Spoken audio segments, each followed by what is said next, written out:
আজকে বাজারে চলে গেছি সোজা তর্ক করতে করতে, কেউই হার মানবো না, এই জন্য বাজারে চলে গেলাম। তো আপনাদের সাথে এটাই আজকে সোজা বাজারে চলে গেলাম লেয়ার মুরগি কি, কক মুরগি কি, সোনালি কি, সবটাই চিনতে।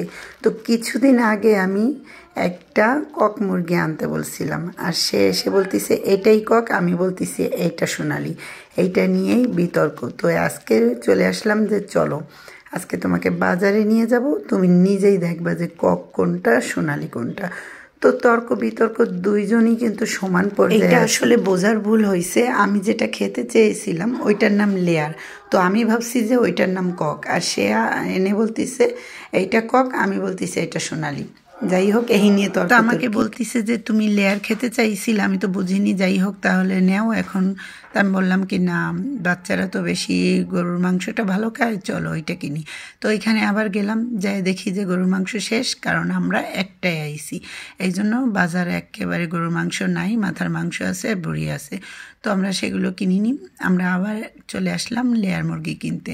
আর এখানে মুরগির ডিম শেষ হয়েছে, 1 কেজি ডিম নিলাম, আর কিছু বাজার ছিল। এই যে বাসায় এসে পুরো মাথাটাই খারাপ, কারণ এখন কি দিয়ে কি করব বুঝতে পারতেছিলাম না। এদিকে মুরগিটা একটু পোড়াই নিয়ে আইছি, কারণ একটু কি বলে পশমেরই ছিল, এগুলো করার জন্য। তারপরে আমি ভালো করে আজকে প্রথম থেকেই কিন্তু মুরগি খেতে চেয়েছে, কারণ ভিতরে ডিম আছে, এই জন্য সেই ডিমওয়ালা মুরগি সে কিনবে। তা সত্যি আমরা ডিম পেয়ে গেলাম। তবে এটা ভাবিনি যে একেবারে আস্ত ডিমটা পাবো, একেবারে মনে হয় আজকালের ভিতর ডিমটা পুরো পারতো। দেখেন একেবারে কিন্তু উপরে খোসাটা হয়ে গেছে। তো খুব খুশি, কারণ ডিম কিন্তু এমনি কেনা হয়েছে, কিন্তু এত খুশি তো লাগেনি যেহেতু মুরগির ভিতরে একটা ডিম পেলাম। এটা আসলে সানভি অনেক খুশি হয়েছে, অনেক লাফালাফি দেখেন পাশে বসে করতেছিল এবং সবাই দেখতে আসছে, এই আর কি। এখন আমি তাড়াতাড়ি করে ধুয়ে নিয়েছি, সবটা আসলে দেখাতে পারলাম না, কারণ অনেকেও মাখায় উঠাই দিব, আর মাখায় রানলে কিন্তু খুবই ভালো লাগে। কয়েকদিন ধরে রান্না করতেছি, অনেক টেস্ট হয় মাখায় রানলে। আর শীতের বেলা কিন্তু অনেকটা টাইম লেগে যায় ওইভাবে রান্না করতে হলে। তো আমি ভাবলাম এবার আমি চুলায় উঠাই দিলাম, অনেক বাজে। ওরা তো আজকে শুক্রবার নামাজ পড়তে গেছে, আর আমি এদিক থেকে রান্না করতেছি। তো কি দিয়ে কি করব, আর কয়টা চুলা যে ধরাবো, মাথা নষ্ট। এদিক থেকে আমার মা তো মাংস খায় না, কোনো গোশি খায় না, তো তার জন্য একটু ভাজি করবো আর ডিম করব। সে তেমন কিছু এমনি খেতে চাচ্ছিল না। তো আমি এখানে একটু চিংড়ি মাছ আর অল্প মশলা দিয়ে এটা ভেজে নিব। আর বললাম কি এই দিয়ে কি ভাত খাওয়া যায়, তারপরে একটা ডিম এর মানে ভিতরে দিয়ে দেবো, এই আর কি।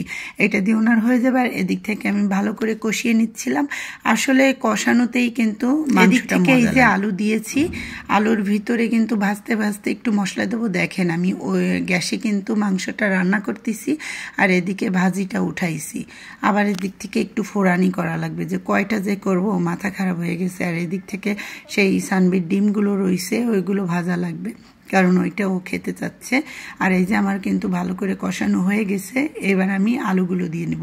আর আলুগুলো দিয়ে কিন্তু আবারও অনেক, এবার আমি মাংসতে যে গরম পানি দেবো এইটা করতে মনে নাই, কেমনটা লাগে। এবার আবার গরম পানি দিলাম, তো গরম পানিটা হয়ে গেছে, এবার আবার মাংসতে দিয়ে নিলাম, কারণ গরম পানি না দিলে কিন্তু মানে টেস্ট লাগে না। আর এদিক থেকে এখন আমি পাশে এবার ডিমটা দিয়ে দিলাম, আর ডিমটা কিন্তু এভাবেই হয়ে যাবে। আবার ওদিকে নাড়া দিচ্ছি, আবার এদিকে আসি। এই যে সানবির ডিম, অনেকটাই ভিডিও ছিল, কিন্তু আসলে ভিডিও অনেক লং হয়ে যাচ্ছে, এই জন্য আমি সবটা অ্যাড করিনি।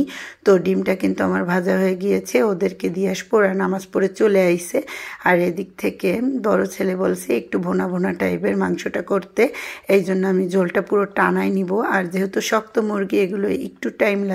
আর এদিকে এই যে ফোড়ানিটা দিয়ে দিলাম, ফোড়ানিটা দিলে কিন্তু অনেকটা স্বাদ বেড়ে যায়।